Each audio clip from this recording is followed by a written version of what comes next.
Yo guys, what's going on? This is Yorkie Man and back with some more Pro Evo. And I know these haven't been too regular, but I'm trying to get that sorted. It's just finding time to, juggle everything. But anyway, let's dive right into the episode. And it's a good episode if you like goals, but not necessarily the best for Motherwell. But look, Onjama through here early, and I think I'm getting better at my forward play. Definitely, when I'm playing the game, I feel a lot more, comfortable coming forward. But Onjama there slots it away, and what a start! That's what you need, isn't it? I'm clapping my hands there. I'm very happy and excited about that. But we then played horrible. I mean, look at this. That should be in, but then he makes up for it here with his free kick, and Hutchinson just couldn't get his head on it. But we just giving them the ball back, and this is the FA Cup, by the way, but we just kept on consistently passing them the ball and letting them come at us and them trying to fend them off at the last minute. And when you play like that, you expect to be scored against, obviously, an open play, but it wasn't in the end. And Routledge goes through there, and it's a very good save. I believe I put Hollis in for this, but they get a goal there from the corner. It was Jones who scored. And, we're 2-1 down. We went up so early. We were playing very well. We're at home as well. And I wouldn't say I got desperate, but I was just frustrated because, obviously, having the type of players I've got, my experience of Pro Evo this year has been pretty poor. But look at that. It just trickles in. And Mahue, I think it went down as a keeper's own goal, which is a bit harsh on form. I would say that in real life would have been given to Mahue. But we're back in it. I mean, a bit of luck going my way for once. It was a pretty good shot, but Vaughan probably should have kept his hands on it. His mistake, really, if you ask me. But De Guzman gets a shot off there, and it's a good save by Hollis. But all the way through this game, we had patches of awesome. We played really well, and then we had our backs up against the wall. And I didn't really understand it, but 2-2, extra time, obviously, since it's the FA Cup. Then we start extra time off with a bang. Look at that for a goal. Higdon has picked up his play. He must have heard me talking in one of the episodes saying that he's one of the players I'm looking to offload. Because when he's had the opportunity, which he doesn't seem to get often, but when he's had the opportunity in front of goal like this one, this opportunity is, prime for him. Great fruit ball, and he slots it away. When he's had that opportunity, he's scored. But look at this. Hutchinson had a poor game, but when I'm playing like this in defence, giving Michu, who's an unbelievable finisher, that sort of ball, it's my own fault. Daly has a good shot there, and Michu goes very close there, and I'm thinking, we're not going to get penalties because of that, but in the end we don't get penalties because of that. Pablo Hernandez scores, and it's a bit gutting. 4-3, and we go out in the dying embers. That's really frustrating. And we played pretty well. They played well as well, but we played pretty well, and I was a bit upset. But we had to get over it. We were back at home again against Sunderland, and the league now has to be my focus, which is I do want to focus on the Europa League, but the league has to be my main focus. But look at this, Daly doesn't score often, but what an opportunity for him there.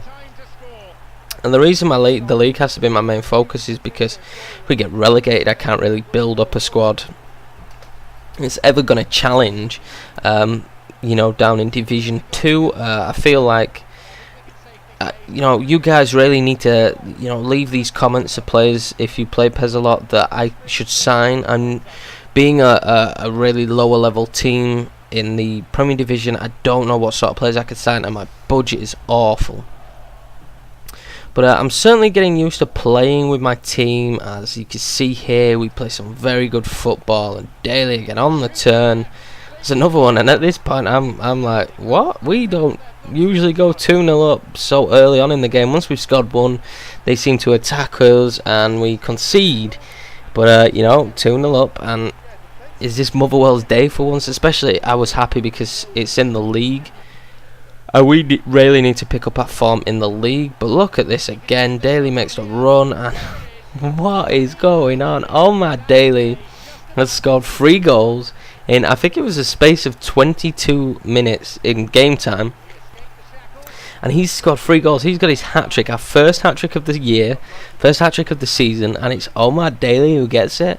A little bit shocked, and we'd only had 4 shots on target, and 3 of them he'd scored, but Higdon goes close there. And really, there wasn't many highlights apart from this, apart from the goal that Sessegnon gets. There wasn't barely any highlights, and that's because I was playing with a lot of freedom and continued to push quite hard forward, and we left gaps, but we weren't done there. We kept on coming forward, and this is a brilliant shot by Humphreys and a great quick reaction save. I think it's Mignolet, but I'm not sure if they've sold him or not. Full time, guys, though, we got that win that we needed like hell. And there's a shot from Ebert now where it gets Stoke, and I was thinking, 2 wins on the bounce, and we put ourselves in a half decent position. Don't stand off players like that on PES, especially someone who's got a very good shot. I think Charlie Adams' shot rating is pretty high on this game. In fact, I'm sure it is. And we just stood off him defensively. They counter-attacked really well, Stoke. Like in real life, I would imagine that they would counter-attack more often, and in the game they counter-attacked quite a lot. I get a free kick here which I've been practicing on, but it amounts to nothing in the end. But it was a good opportunity for us, but I was still upbeat on the way I was playing, and Phillips scores there. What a goal. But the youngster, I decided to start him in this one, but I was upbeat on the way I was playing after the Sunderland game, and actually after the Swansea game as well, because we attacked really well. So I felt when we went 1 down, I didn't start panicking. I was like, no, I can come back. I can come back from this. I can score, and we do there. But look at this. This is a little bit annoying. Would Stoke play that sort of football? I don't believe so. I mean, you guys might, but that is ridiculous, that movement they make there. And they would just, look, counter-attack. Again, no defenders across, and, Kitely comes in and scores, and it was because I was pushing hard to make it 2-1. And, I certainly felt the pain of doing that, because they counter-attacked awesome. They were so strong on the counter-attack, and we had more shots than them. But again, I tried not to be discouraged and come forward, and Hugh, he's not going to score from there, is he? But that's a bit of a lucky goal. It takes a deflection actually off of the defender's arm. But Ebert scores, and we're back in it. Can we actually come back? Can we beat Stoke and improve our league position? I mean, we've been playing better of recent, but we really need to improve that position in the league. And it wasn't a bad goal actually. I was quite happy with the, I'd take it. If it. So what? It was a deflected goal. I'm taking it.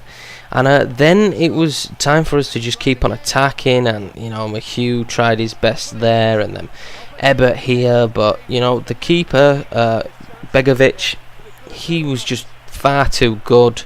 They went very defensive after I got that second goal, and I just really struggled to break them down. So in the end, it was 3-2, and unfortunately, we don't come away with the win, which it's a bit frustrating, but at least we got another win in this episode. But here's the league table, and that's about it for this episode, guys. So make sure to give it a thumbs up and subscribe, and I'll catch you in the next one.